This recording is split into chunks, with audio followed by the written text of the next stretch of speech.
So who's ready to go on another adventure with Pomni and friends?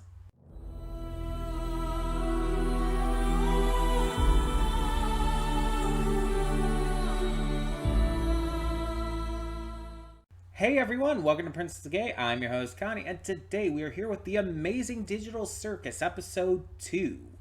Yeah, it's here. I mean, honestly came a lot quicker than I was expecting, but it was announced that it was going to come in May, and so here we are. We are here. Yeah. Uh, Obviously, the next episode will probably be a while till it's finished, which makes sense, and it is important that they get everything set. Just like with Hell of a Boss, we can wait. Well, most of us can wait. There are some impatient people in the fandoms. But yeah, I'm very excited to see more. I've been waiting for this. This has been really on my mind since the pilot came out. It's just I've wanted more. And so hopefully this scratches that itch for now. Now, like I've said before, this isn't going to be like put onto obviously the schedule and everything because the episodes are so sporadic. We just get to the episodes when they come out. It's basically a bonus reaction, a special little thing whenever they happen to air, I guess you could say. Um, Now let's talk about it. So the pilot was upgraded to episode 1, and that's not always how it happens, but in this case, that is what happened. It is the first episode now, and let's go over what happened. So Pomni appears in the digital circus. It's made clear she's a human who put on a headset that isekai'd her here. And everyone else there appears to be in the same case, except for obviously Bubble and Caine, who are kind of the MCs of things. They're running it all. Though it's kind of it's kind of made apparent that they probably don't even know everything that's going on, but I'll get to that. So Pomni realizes that none of the others know how to get out either. They've been stuck in there for years. Kinger being there the longest of everyone who's there, at least. And there's a lot of hints that there have been plenty of other characters who have been there over the years. You get to see like their doors as they're passing by. There was a queen for Kinger at one point. There was like this string worm toy. All of them are based off like toys or type of tropes or whatnot. Like Pomni's a jester. You have a king chess piece. Like a kind of almost like a stuffed rabbit toy. Zubul is, I guess you could call like one of those like cooties. Does anyone remember cooties? I want to make the reference, but I have no fucking idea if anyone will remember that. There are these like little toys they called cooties. They're like these little bug creatures, but they had like mix and match parts, and you could put them together in all kinds of weird, funky ways. Does anybody fucking remember that? But me. Like I swear to you, this is a real thing. But it kind of makes me think of that. You have obviously the comedy slash tragedy mask. You have all this kind of stuff. And so we get to meet the characters as Pomni has her freakouts over what's going on. Everything is like obviously crazy. Pomni's having anxiety attacks because she can't handle the fact that this is like freaking her out, especially with her like forgetting her name and all. But we start to like get to meet all the characters. Jax is an asshole, but I think he's an innocent asshole. Like there are some people who like thought like, oh, maybe he's in on it. Maybe he knows more than he lets on. He has keys. Why does he have keys to other people's rooms? I just think he's a mischievous asshole. He's absolutely a piece of shit, and that might get improved upon. Michael Kovac does a great job. I'm not at all hating on the writers or the actors or anything, by the way. The character. He's a piece of shit. He's abusive. He's just terrible to the others. He mistreats them and taunts them and everything. He's absolutely terrible. But again, I don't think he's in on anything. I think he's just mischievous and goes around stealing stuff. And I think Caine kind of lets that happen just to see what will happen. Caine is definitely a chaotic force that I think he kind of enjoys letting things happen, because it's very clear he knew about Kaufmo transforming before it's happened. It was made very clear by his reaction to that. Like, he was not stressed about it at all, and it was made very clear. It's like, oh, why didn't anyone tell me? And it's like, and the way Pomni looks at him, it's like, oh yeah, he knew. Um, we have Ragatha, who is probably the nicest character. Well, maybe not, but the most friendly specifically towards Pomni. Um, Ragatha tries to befriend her, tries to be comforting to her, almost like a mom friend. Like, you have those friends who are like almost like mother bears, who are just like very kind and comforting and caring. It kind of definitely like that vibe. Zubul is much more aggressive and angry, but not necessarily bad or anything. I, for the life of me, cannot remember the masked girl's name. I can't remember her name, and she is a girl, from what we know, because Jax did say ladies first when referring to her. So from what we know, yeah. I can't remember her name, but she's very quiet, shy, and anxious as fuck. Kinger is scared of everything. Also, his mind seems to be going, probably because he's been there the longest, and is just, kind of going crazy. And the only thing we ever heard about Kaufmo is that he was getting upset that people weren't laughing at his jokes and whatnot, or were fake laughing at his jokes. But that's like the only kind of clue we get to his personality. All of them kind of have their own personalities, and they don't really mesh well at all, but that's kind of the point. They're a hodgepodge of random people thrown together in this digital world, and it's not exactly working right. But that's probably going to be what this is about. Like, they're probably going to have to figure out how to work together despite how different they all are, to solve any oncoming problems and whatnot, or enemies they might face, or whatever else. I don't know exactly how this is going to go. But we also have the ringleader, Caine, and he definitely knows a lot. He may not be fully behind it, but he at least knows who or what is. And it's very clear that he knows a lot more than he's letting on by various signs and everything when he's talking to the characters. He even makes excuses about like the portal door, and it's like, I couldn't figure out what to put behind it. And then you see him like glance around, like back and forth. It's as if he were saying, like, you all believe that, right? It's very clear he was lying and all. And it's very clear he does that a lot. Like, he knows so much more than he's letting on. He's very much in on it. Again, he might not be fully evil. He might not be the big bad. In fact, he probably isn't. But he definitely has a lot in it. He's definitely culpable, I think is the word. And Bubble is just a generic ass sidekick character that looks like a chain chomp. Cute as fuck. I love them, like, a lot, but super generic, and that might change. And I'm thinking all the characters are going to develop. I don't know about Bubble. Maybe Bubble won't, but I think the characters in general are going to develop and change as the series goes on. Jax will probably be less of an asshole. Zubul will be a little more of a people person, I guess you could say, and so on and so forth. We'll see how it goes. I don't know if like there's a plan for how many episodes it's going to be.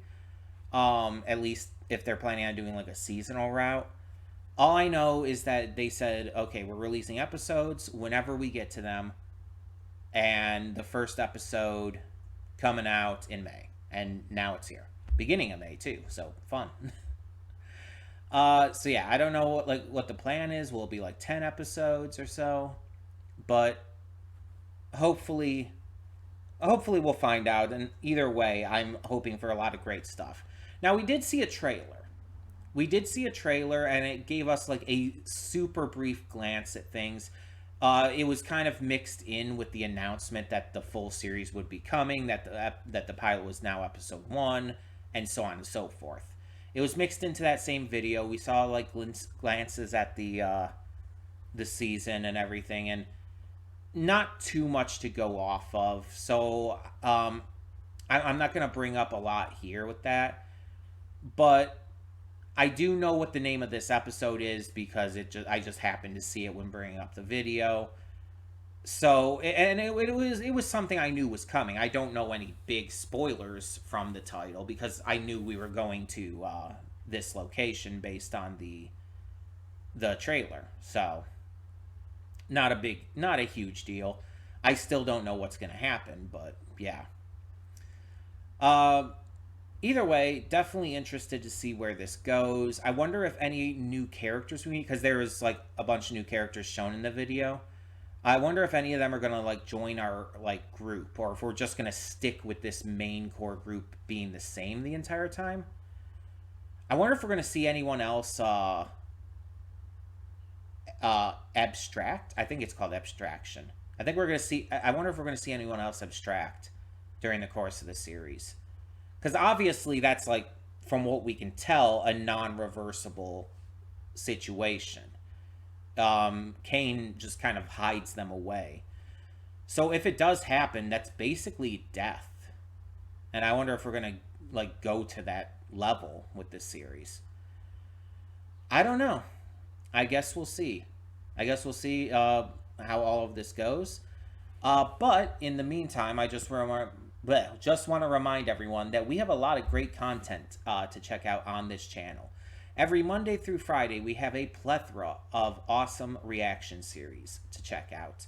And on Mondays, we also do YouTube reactions, which are mainly donation rewards from viewers and subscribers like you, but maybe sometimes something else. And speaking of, we also do movie reactions on Saturdays and Sundays, also donation rewards, but occasionally I'll slip something of my own desire to see in there, just to kind of cover something else too. I record those during the week, but they're uploaded on the weekends, just so every day has something going for it. We also have Spider-Man 2 Let's Play on the PS5 every Tuesday and Thursday. Really enjoying that so far. The first 9 parts are a little wonky. They have some audio issues. But after that, we should hopefully be good from what I figured out. This is my first time doing a capture card Let's Play. I usually have done everything from my computer, so bear with me. I'll figure everything out. We'll get going and make sure that future Let's Plays don't continue to have this problem. Hopefully. But all of that being said, thank you as always for tuning in. Let's get this going. So when the screen fades to black, pause this redirect and go to the description below. Follow the link to the reaction because yes, we do redirect all of our reactions on this channel. The reason is just because of YouTube's copyright system. You know how it is. It's YouTube. We have to avoid strikes or even channel termination, so we play it safe by putting everything on another site. I know, seems pretty simplistic, but it works. So we put everything on this other site, and you can watch it there. I know you might wish to have it here, but even if I try to cut things down, there's still a likelihood I'd get strikes and even the channel terminated. I just don't want to deal with that. I've dealt with it in the past. Don't want to deal with it again. But the big plus side is that because of this, all of you, yes, everyone watching this will get to see the reaction in full for free. There's no paywall, no Patreon. You don't even have to sync up your own copy. You just go down to the link in the description below and check out the reaction completely free in its entirety. And that goes for all reactions on the channel. And after you watch it, you can come back here to the redirect and resume play. Because after it fades to black and then fades back in, everything from that point forward will be my afterthoughts and will not only contain spoilers to the episode, but my general thoughts as well. And maybe even sometimes I'll talk about some other stuff on the channel too. But either way, let's get this going. So once again, and as always, thank you so much for tuning in. And for the time being, yeah, I will see you at the reaction. And we are back, and we'll begin with spoilers in 3, 2, 1, now. Every time you think there's gonna be something nice and everything, it just gets like swiped away, you know?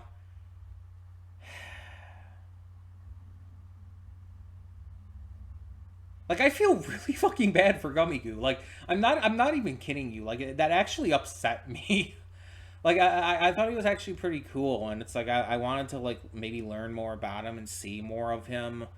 It's like, yeah, there's, I guess, the idea brought up that he could be brought back because Caine likes reusing NPCs, but it wouldn't really be the same, would it?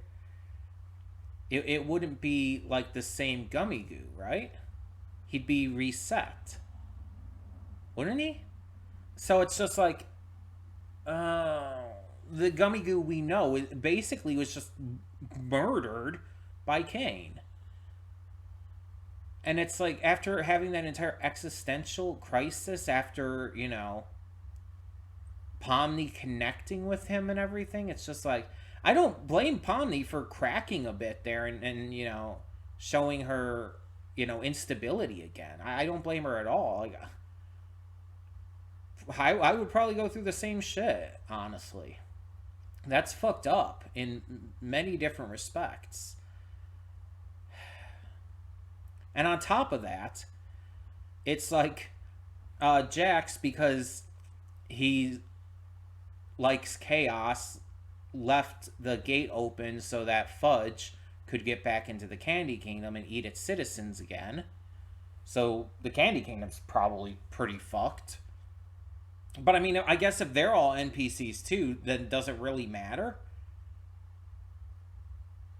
Because it's like, that just can be reset anyways as well.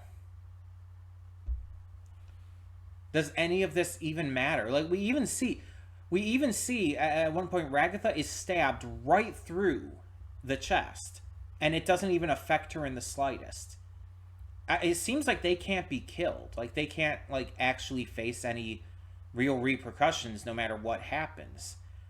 The only thing that can happen that seems to actually do anything is abstraction.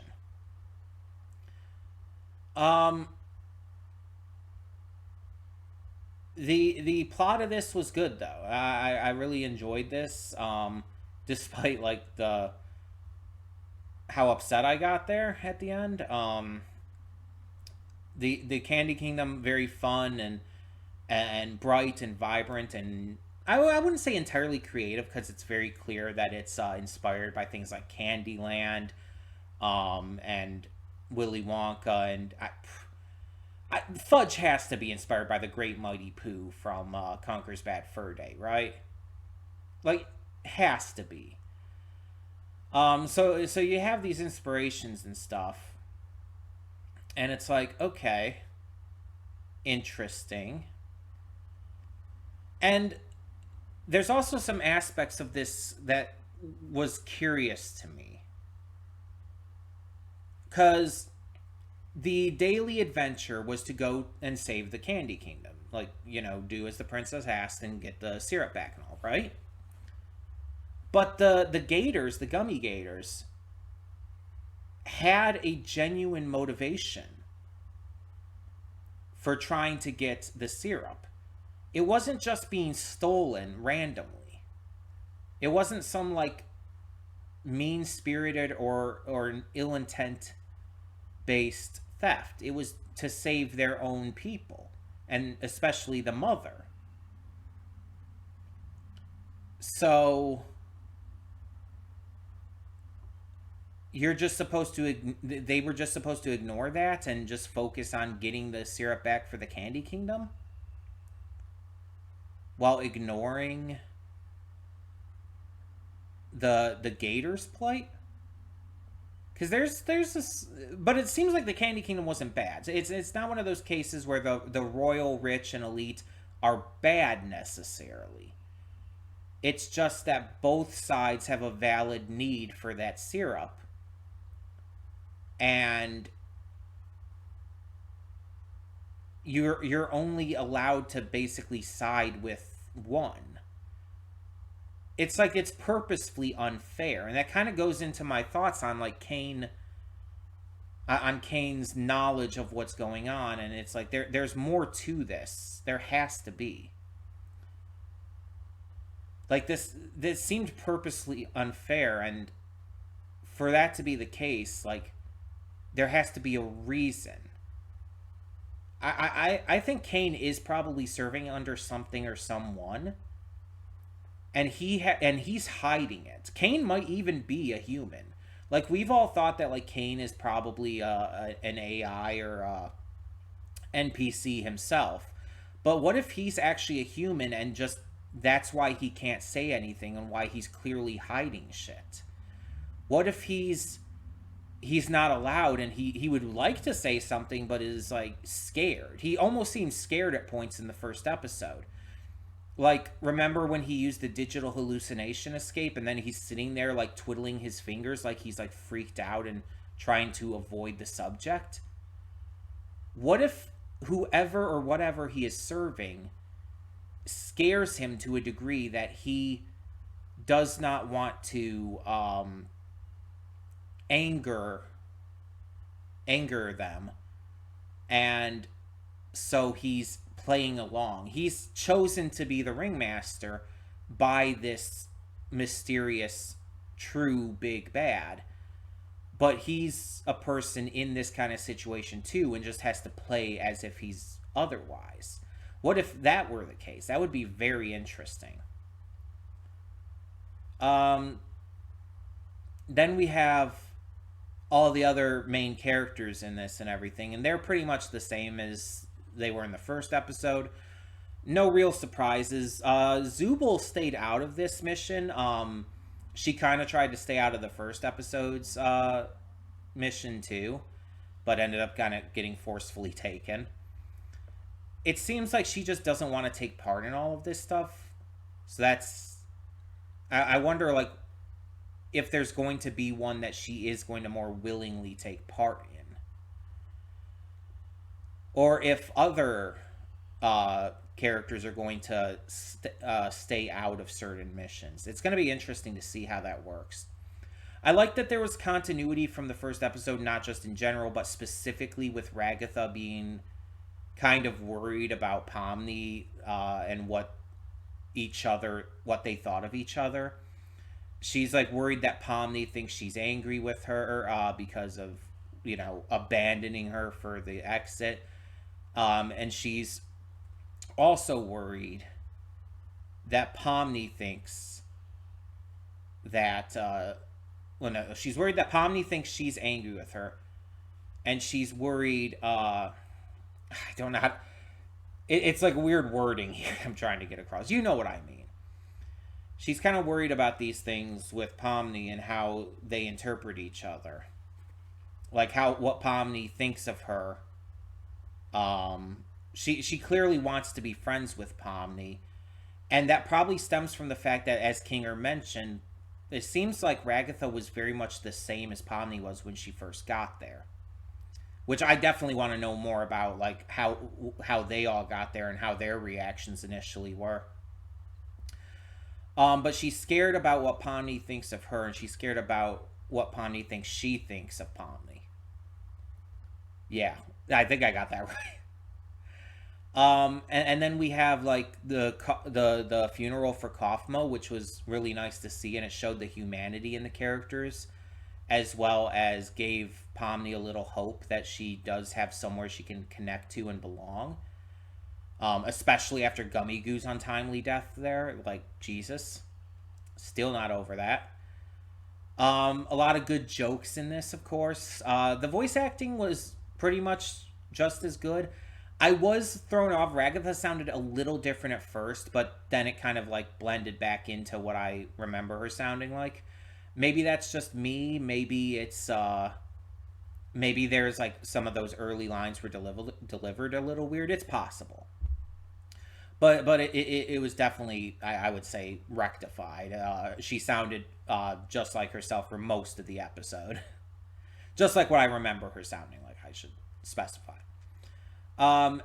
everyone else's voice performances were, yeah, on brand. And it was interesting seeing a little bit of Gangle's comedy side compared to the tragedy side. You didn't see a lot of it, but seeing a bit of it. Also, apparently, there's something with Gangle and figures that she doesn't want, was it Ragatha to know about? And Jax was, using that as blackmail for her to ram the other truck. So that's interesting. Definitely curious about that. There's just a lot of interesting stuff here that I really I that makes me really invested in these characters and what's going to happen, what's going to be revealed. I'm very into that. Uh, don't know when the next episode will be. As I've stated, they basically said it'll just be whenever they get to them. So we could be waiting 1 month, 2 months, maybe a little longer. I don't know. They'll announce it for sure, and when that comes out, we'll get to that as well. I'm very excited to see more. This was another great episode for this, so yeah, really enjoyed it. But that all being said, there's a lot of other enjoyable stuff on the channel to check out. Because every day, specifically of the main week, Monday through Friday, we have a plethora of great series reactions to check out. Mondays also have YouTube reactions, which are mainly just donation rewards from viewers and subscribers like you, but still fun. A lot of great videos to check out there. We do movie reactions on the weekend, Saturdays and Sundays. Those are recorded during the week, but I upload them on the weekend just so every day has something going for it. And on Tuesdays and Thursdays, we are getting to a Let's Play of Spider-Man 2 on the PS5. Having a lot of fun with that, but just as a reminder, episodes 1 through 9 all have some audio issues with them. 5 through 9 specifically are going to be a little worse with that, but after that, starting with part 10, we should be getting back to having the audio good. Maybe not perfect, but good. I think I figured out what the issue I had was, and we should be good going forward. So, all of that being said, thank you as always for tuning in. If you have any thoughts, please leave them below. And for now, yeah, I'm Connie and I'm signing off. See y'all next time.